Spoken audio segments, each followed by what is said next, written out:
दोस्तों good morning. कैसे हैं आप लोग। दोस्तों ये हमारा यूपीपीएससी आरओ का टेस्ट सीरीज नंबर 8 है। इससे पहले दोस्तों हम लोग जीएस प्रीलिम्स के 7 टेस्ट सीरीज व जनरल हिंदी के 3 टेस्ट सीरीज को सॉल्व कर लिए हैं। तो दोस्तों आज हम लोग जीएस प्रीलिम्स के टेस्ट सीरीज नंबर 8 को सॉल्व करने की कोशिश करेंगे और देखेंगे कि हमारे कितने क्वेश्चन सही हो रहे हैं। तो चलिए दोस्तों इसे हम लोग देखना आरम्भ करते हैं। दोस्तों ये क्वेश्चन हमारा सूची 1 को सूची 2 से सुमेलित करने हैं। क्वेश्चन पूरी तरह अपने सामने कर लेते हैं। ये रहा हमारा सूची दोस्तों, नीचे हमारा विकल्प है। सूची 1 को सूची 2 से सुमेलित करना है दोस्तों। एक तरफ सूची ये में दिया गया है नगरों के नाम और दूसरी तरफ दोस्तों वो नदियाँ हैं जिनके तट पर ये स्थित हैं। तो चलिए देखते हैं इनको हम लोग। सबसे पहले ये नंबर है हमारा हड़प्पा रावी नदी के तट पर ही स्थित है दोस्तों, पहला हमारा सही है। दूसरा मोहनजोदड़ो ये सिंधु नदी के तट पर स्थित है, ये भी हमारा सही है। सी नंबर है लोथल दोस्तों भोगवा नदी के किनारे स्थित है, ये भी हमारा सही है। और डी नंबर दोस्तों कालीबंगा ये घग्घर नदी के तट पर स्थित है, ये हमारा सही है। तो दोस्तों यहाँ पे हमारे सही क्रम सही बैठ रहे हैं, यानी ABCD का 1 2 3 4 बनेगा। हम लोग विकल्प में देखेंगे तो हमारा आंसर बनेगा दोस्तों यहाँ पे विकल्प नंबर डी, 1 2 3 4। ABCD का 1 2 3 4 बना है, इसलिए हमारा आंसर होगा दोस्तों यहाँ पे विकल्प नंबर डी। एक बार इसका रिवीजन करेंगे। हड़प्पा रावी नदी के तट पर स्थित है। मोहनजोदड़ो सिंधु की नदी के तट पर स्थित है दोस्तों। मोहनजोदड़ो और चन्हुदड़ो ये दो हैं जो सिंधु नदी के तट पर स्थित हैं, ये आप ध्यान दीजिएगा। लोथल भोगा नदी के तट पर स्थित है। कालीबंगा घग्घर नदी के तट पर स्थित है। इसके अलावा दोस्तों रंगपुर है वो मादर नदी के तट पर स्थित है और रंगोई बनवाली नदी के तट पर स्थित है। तो और दोस्तों इसमें क्रम से जोड़कर याद करेंगे। हड़प्पा रावी हो गया, मोहनजोदड़ो चन्हुदड़ो सिंधु हो गया, लोथल भोगा हो गया, कालीबंगा घग्घर हो गया, रंगपुर मादर हो गया और रंगोई बनवाली हो गया। चलिए दूसरा क्वेश्चन देखेंगे, क्वेश्चन नंबर 2 को। 2 नंबर क्वेश्चन है दोस्तों, सिंधु सभ्यता के बारे में कौन सा कथन असत्य है। असत्य बताने दोस्तों, ये चीज़ आप ध्यान दीजिएगा, हाईलाइट नहीं किया जाता है, लास्ट में दिया आता है। सिंधु सभ्यता के बारे में दोस्तों पूछा जा रहा है कौन सा कथन असत्य है। ये नंबर है नगरों में नालियों की सुदृढ़ व्यवस्था थी। बिल्कुल सही दोस्तों, आप लोग जानते हैं हड़प्पा सभ्यता एक नगरीय सभ्यता थी और इसमें दोस्तों नगरों में नालियों की सुदृढ़ व्यवस्था थी। बी नंबर है व्यापार और वाणिज्य उन्नत दशा में था, ये भी बिल्कुल सही दोस्तों। बी नंबर हड़प्पा सभ्यता में व्यापार और वाणिज्य उन्नत दशा में था, बिल्कुल राइट है। सी नंबर देखेंगे मातृ देवी की उपासना की जाती थी, ये भी बिल्कुल सही दोस्तों। मातृ देवी की उपासना की जाती है, यानी हमारे तीनों सही जा रहे हैं, पहला दूसरा और तीसरा। डी नंबर विकल्प देखेंगे लोग लोहे से परिचित है, ये गलत है दोस्तों, हमें सत्य बताना था, यही आंसर आएगा दोस्तों। लोहे की खोज वैदिक सभ्यता से हुई थी, हम लोग जानते हैं दोस्तों, तो ये गलत है। बाकी दोस्तों एक नगरीय सभ्यता थी, मातृ सत्तात्मक व्यवस्था थी, वाणिज्य और व्यापार उन्नत दशा में था। नेक्स्ट देखेंगे क्वेश्चन नंबर 3 को। 3 नंबर क्वेश्चन हमारे सामने है। क्वेश्चन दोस्तों निम्नलिखित मगध के राजवंश, दोस्तों जो मगध के राजवंश हुए थे को कालक्रम अनुसार व्यवस्थित करें। दोस्तों ये क्वेश्चन है पूर्णतः आपके यूपीपीएससी आरओ जीएस प्रीलिम्स के क्वेश्चन के लेवल पे ही बनाए जा रहे हैं दोस्तों। तो इस तरह इसलिए आप कॉन्सेंट्रेट होकर इनका दोस्तों इनको सॉल्व करें, अपनी जानकारी को एक दिशा दें, ताकि होने वाली जीएस प्रीलिम्स की परीक्षा में आप अच्छे से अच्छे रैंक हासिल करके मेंस के लिए आप क्वालिफाई हो सके। तो चलिए देखते हैं निम्नलिखित मगध के राजवंशों को हमें कालक्रम अनुसार व्यवस्थित करना है। ये नंबर है दोस्तों, 1 नंबर नंद वंश, 2 नंबर है शिशुनाग वंश, सी नंबर है मौर्य वंश और डी नंबर है दोस्तों हर्यक वंश। कौन सा? हर्यक वंश। क्वेश्चन नंबर ये हमारा 3 है। तो इसमें सबसे पहले कौन सा था दोस्तों? वो था हर्यक वंश। कौन सा? हर्यक वंश। सबसे पहले आएगा हमारा हर्यक वंश, यानी 1 नंबर पे हमारा आएगा हर्यक वंश। 2 नंबर पे हमारे आएगा दोस्तों, अब हम लोग थोड़ा सा विकल्प पे भी ध्यान देते हैं कि किसमें 1 नंबर पे हर्यक वंश हमारा आ रहा है, यानी ये में जो हमारा आ रहा है दोस्तों वो 4 नंबर आ रहा है। किस में आ रहा है ये हमें देखना है। तो डी में नहीं आ रहा है और बी में भी नहीं आ रहा है, यानी हमारी लड़ाई अब रह गई 50% की बी, ये और सी में। आगे देखेंगे 2 पे कौन आ रहा है दोस्तों? 2 पे आ रहा है शिशुनाग वंश। हर्यक वंश के बाद शिशुनाग वंश, दूसरे पे शिशुनाग वंश। उसके बाद कौन सा आता है दोस्तों? मौर्य वंश। उसके बाद कौन सा आता है दोस्तों? नंद वंश।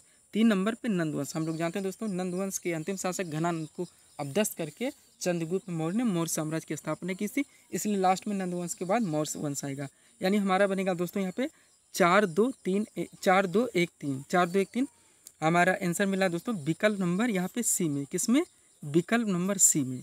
तो हमारा आंसर होगा दोस्तों इस तरह से विकल्प नंबर सी 4 2 1 3। सबसे पहले हर्यक वंश, उसके बाद शिशुनाग वंश, फिर नंद वंश और लास्ट में मौर्य वंश।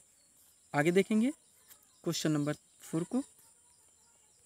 4 नंबर क्वेश्चन दोस्तों, हर्मिट ऑफ शिमला किसे कहता है? बिल्कुल दोस्तों फैक्चुअल क्वेश्चन है, हम लोग तुरंत पढ़ेंगे, उसका आंसर करेंगे और आगे बढ़ेंगे। तो कौन है दोस्तों? येओ हुम। हर्मिट ऑफ शिमला के नाम से कौन जाने जाते हैं? येओ हुम। कुछ विकल्प नंबर सी। नेक्स्ट देखेंगे क्वेश्चन नंबर 5। 5 नंबर क्वेश्चन ये भी बिल्कुल फैक्चुअल है। लाइफ डिवाइन पुस्तक के लेखक बनाए हैं। वेरी वेरी इंपॉर्टेंट क्वेश्चन दोस्तों, बार बार ओएनडी परीक्षाओं में पूछा जाता है। लाइफ डिवाइन पुस्तक के लेखक तो हैं अरविंद घोष, यानी आंसर होगा विकल्प नंबर डी। नेक्स्ट देखेंगे क्वेश्चन नंबर 6 को। 6 नंबर क्वेश्चन है यूपी स्पेशल से दोस्तों, स्टैटिक जीके का क्वेश्चन है। पूछा जा रहा है उत्तर प्रदेश में बाजरा का सर्वाधिक उत्पादन होता है। तो बाजरा का सर्वाधिक उत्पादन कहाँ पे होता है? आगरा में, यानी विकल्प नंबर सी। नेक्स्ट देखेंगे क्वेश्चन नंबर 7 को। क्वेश्चन नंबर है दोस्तों 7, मुराई ताल कहाँ स्थित है? ये पूछा जा रहा है मुराई ताल कहाँ पे स्थित है? दोस्तों इसको सोराई ताल भी कहते हैं, आप ध्यान दीजिएगा। क्वेश्चन नंबर 7 है, तो ये कहाँ पे है दोस्तों? फतेहपुर में। कहाँ पे? फतेहपुर सीकरी में, यानी हमारा आंसर होगा विकल्प नंबर बी। नेक्स्ट देखेंगे क्वेश्चन नंबर 8 को। 8 नंबर क्वेश्चन दोस्तों, उत्तर प्रदेश का पहला हिंदी पत्र हमें बताना है दोस्तों। स्टैटिक जीके का क्वेश्चन है, विकल्प काफ़ी कॉम्पिटेटिव दिए गए हैं दोस्तों। आपको इस भी नहीं पता, अगर आप जानते भी बनारस अखबार है, लेकिन इस भी नहीं जानते कि कब प्रकाशित हुआ था, तो भी आपके क्वेश्चन यहाँ से गलत जा सकते हैं। क्वेश्चन के विकल्प ऐसे भी बनाए जाते हैं। तो दोस्तों हमें बताना है उत्तर प्रदेश का पहला हिंदी पत्र कौन सा था और वो कब प्रकाशित हुआ था। ये दोनों चीज़ें आती हैं, तभी यहाँ पे आपके आंसर सही जा सकते हैं। तो आंसर है दोस्तों बनारस अखबार 1845, यानी विकल्प नंबर ये।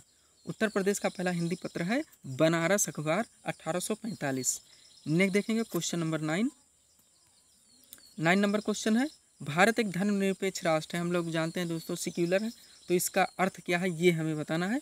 क्वेश्चन नंबर 9 में भारत एक धर्मनिरपेक्ष राष्ट्र है, इसका मतलब है कि संविधान सभी धर्मों का महत्व स्वीकार करता है। संविधान सभी धर्मों का महत्व स्वीकार करता है, यानी विकल्प नंबर सी। ना कि जिस देश का अपना धर्म हो, ऐसा कुछ नहीं है दोस्तों। यहाँ का कोई धर्म नहीं है, सरकार द्वारा कोई विशेष धर्म का संरक्षण नहीं किया जा रहा है और न ही किसी निश्चित धर्म का आदर किया जा रहा है। यहाँ दोस्तों संविधान के तहत सभी धर्मों का महत्व समान रूप से स्वीकार किया गया है। तो हमारा आंसर होगा विकल्प नंबर सी। नेक्स्ट देखेंगे क्वेश्चन नंबर 10 को।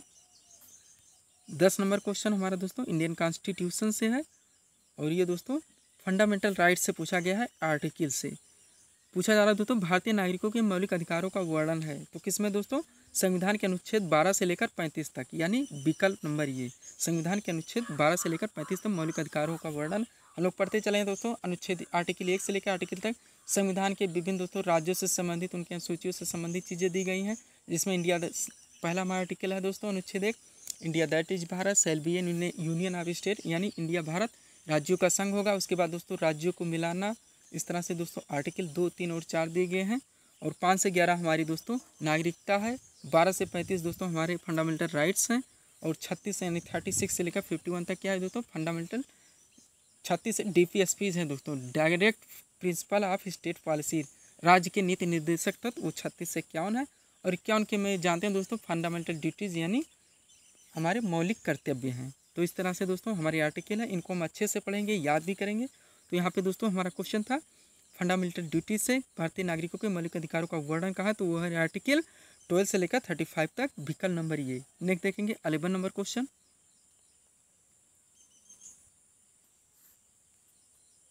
11 नंबर क्वेश्चन है दोस्तों, भारत के राष्ट्रपति के निर्वाचन के बारे में निम्नलिखित में से कौन सा कथन सही नहीं है? दोस्तों ये चीज़ आप ध्यान दीजिएगा, मैं बार बार आपसे कहता हूँ, भारत के राष्ट्रपति के निर्वाचन के बारे में निम्नलिखित में से कौन सा कथन सही नहीं है?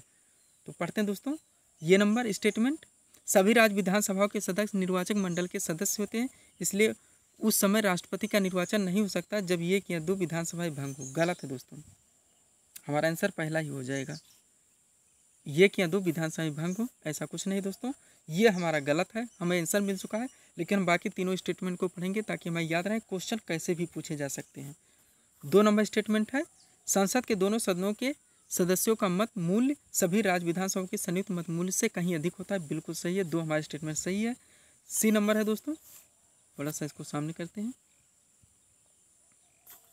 सी नंबर हमारा क्या है?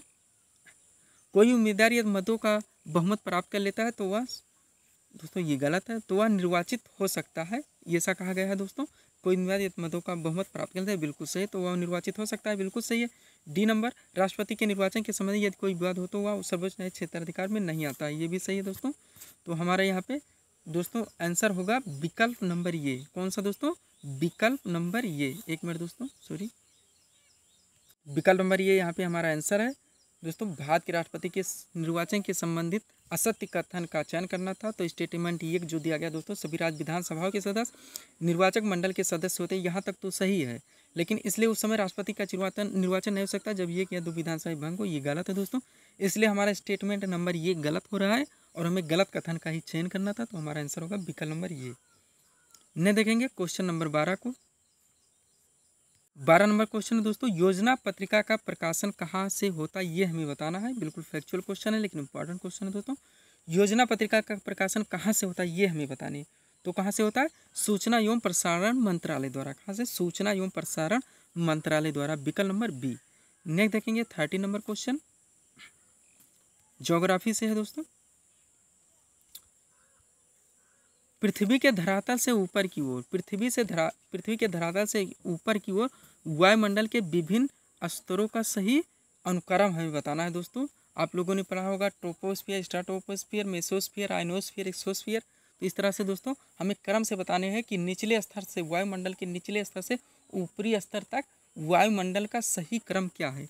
तो सबसे पहले निचले स्तर से ऊपर चलेंगे तो सबसे पहले कौन सा मंडल होगा? क्षोभ मंडल। कौन सा मंडल?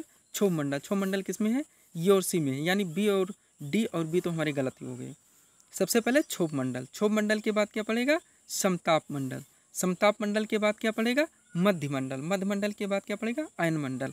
तो हमारा आंसर होगा दोस्तों यहाँ पे विकल्प नंबर सी।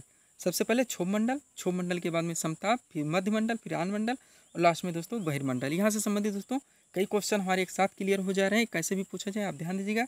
सबसे पहले क्षोभ मंडल, फिर समताप, फिर मध्य, फिर आयन मंडल, फिर बहिर्मंडल। इसमें दोस्तों प्रसारण जो सूचना का काम होता है वो कौन से मंडल से होता है, ऐसा भी पूछ लिया जाता है, आयन से होता है। उसके बाद दोस्तों एक पूछा था ओजोन परत से संबंधित, तो वो हमारे समताप मंडल में है। कौन से हिस्से में ऐसा पूछा था, तो समताप मंडल के ऊपरी हिस्से में होता है। बादल कहाँ बनते हैं, तो हमारे क्षोभ मंडल में बनते हैं। तापमान समान कहाँ रहता है, तो समताप मंडल में रहता है। बीच का मंडल कौन सा है, तो मध्य मंडल है। इस तरह से दोस्तों कई सारे क्वेश्चन यहाँ से बनते हैं, आप इनको ध्यान दीजिएगा। अगला देखेंगे दोस्तों क्वेश्चन नंबर 14। एक मिनट, 14 नंबर क्वेश्चन दोस्तों, चक्रवात की दिशा क्या होती है ये हमें बताने 14 नंबर क्वेश्चन में। तो चक्रवात की दिशा दोस्तों सीधा ए नंबर स्टेटमेंट है, उत्तरी गोलार्ध में घड़ी की सुई के विपरीत होती है और दक्षिणी गोलार्ध में घड़ी की सुई के अनुकूल होती है, यानी हमारा आंसर होगा दोस्तों यहाँ पे विकल्प नंबर ये। उत्तरी गोलार्ध में क्या होगी दोस्तों? भूमध्य रेखा विषुवत रेखा से घड़ी की सुई के विपरीत, और दक्षिणी गोलार्ध में क्या होगा? घड़ी की सुई के अनुकूल। चक्रवात की दिशा ये है दोस्तों, ये हमारा आंसर है विकल्प नंबर ये। अगला देखेंगे दोस्तों आज का लास्ट क्वेश्चन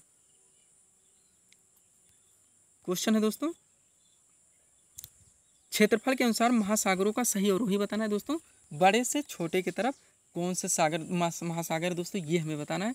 तो सबसे बड़ा कौन सा है? प्रशांत महासागर है। सारे विकल्प में दिए गए हैं, अभी हम एनालाइज नहीं कर सकते। सबसे बड़ा प्रशांत है, उसके बाद क्या है? अटलांटिक है। अटलांटिक किसमें? ये में केवल है, यानी हमारा बी सी और डी तीनों कट गए, ये हमारा सही जा रहा है। सबसे बड़ा प्रशांत है, उसके बाद अटलांटिक है, सी पे हिंद है और डी पे आर्कटिक है। लास्ट में दोस्तों अंटार्कटिका को भी बोलते थे, उसको महासागर के रूप में भी देखते हैं और महाद्वीप के रूप में भी देखते हैं। आर्कटिक उत्तरी छोर है दोस्तों, हम लोग जानते हैं। अंटार्कटिका दक्षिणी छोर है। प्रशांत सबसे बड़ा है दोस्तों। यहाँ चैलेंजर गर्त है जो विश्व का सबसे गहरा गर्त है, हमसे पूछा जाता है कौन से महासागर में है, तो है दोस्तों प्रशांत महासागर में। उसके बाद दूसरे नंबर पे कौन सा है दोस्तों? हमारा अटलांटिक महासागर है, और तीसरे नंबर पे हमारा हिंद महासागर है, और चौथे नंबर पर दोस्तों आर्कटिक महासागर है। तो दोस्तों इस तरह से हम लोगों ने क्वेश्चन नंबर 15 को सॉल्व कर लिया है, जो कि आज इस टेस्ट सीरीज़ का दोस्तों लास्ट क्वेश्चन था। इस तरह से दोस्तों आप टेस्ट सीरीज़ को सॉल्व करें और देखें कि आपके कितने क्वेश्चन सही हो रहे हैं। दोस्तों आप लोग जानते हैं पूरा का पूरा weightage UPPSC RO GS prelims का ही है दोस्तों।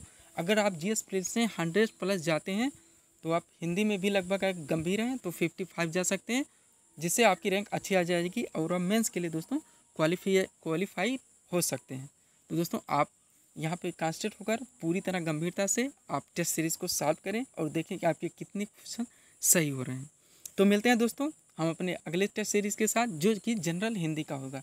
दोस्तों अगर आपको हमारे चैनल शिव कृपा क्लासेस के द्वारा दिए गए वीडियो आपको पसंद आ रहा है तो हमारे चैनल शिव कृपा क्लासेस को शेयर करें, लाइक करें, सब्सक्राइब करें। Thanks for watching.